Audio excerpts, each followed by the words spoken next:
Du Bitcoin dans les réserves de la BCE, un ex-ministre allemand dit oui. De plus en plus de pays se positionnent sur l'idée d'une réserve stratégique en Bitcoin depuis l'élection de Donald Trump. L'idée paraissait absurde pour nos politiciens il y a encore quelques mois, mais ils vont devoir changer de logiciel rapidement s'ils ne veulent pas louper le train. Dernier en date, l'ancien ministre des Finances de l'Allemagne a défendu l'idée.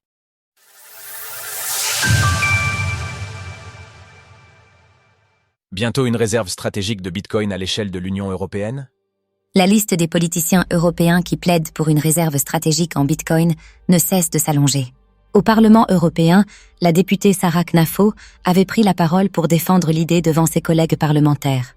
En Allemagne, c'est l'ancien ministre des Finances, Christian Lindner, qui s'est exprimé dans ce sens. Ces prises de position ne doivent rien au hasard. L'élection de Donald Trump à la présidence des États-Unis a mis le feu aux poudres.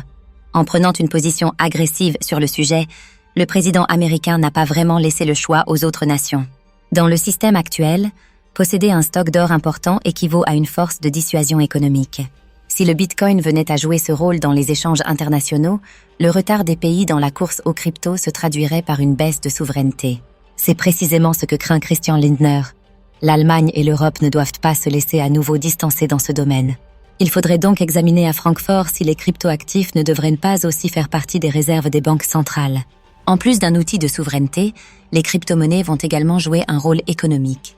Les cryptoactifs représentent désormais une part importante de l'accroissement de la richesse mondiale. Note Christian Lindner. Les États-Unis, qui dominent déjà la machine économique mondiale avec le dollar, pourraient prendre une place indétrônable dans la nouvelle économie. Pour réaliser cela, ils peuvent compter sur leur politique vis-à-vis des crypto-monnaies, mais pas seulement. Le règne du dollar est en train de prendre une nouvelle dimension avec l'aide des stablecoins. Au lieu d'avancer sur les cryptos, l'Europe ralentit. Outre-Atlantique, les mentalités évoluent donc rapidement.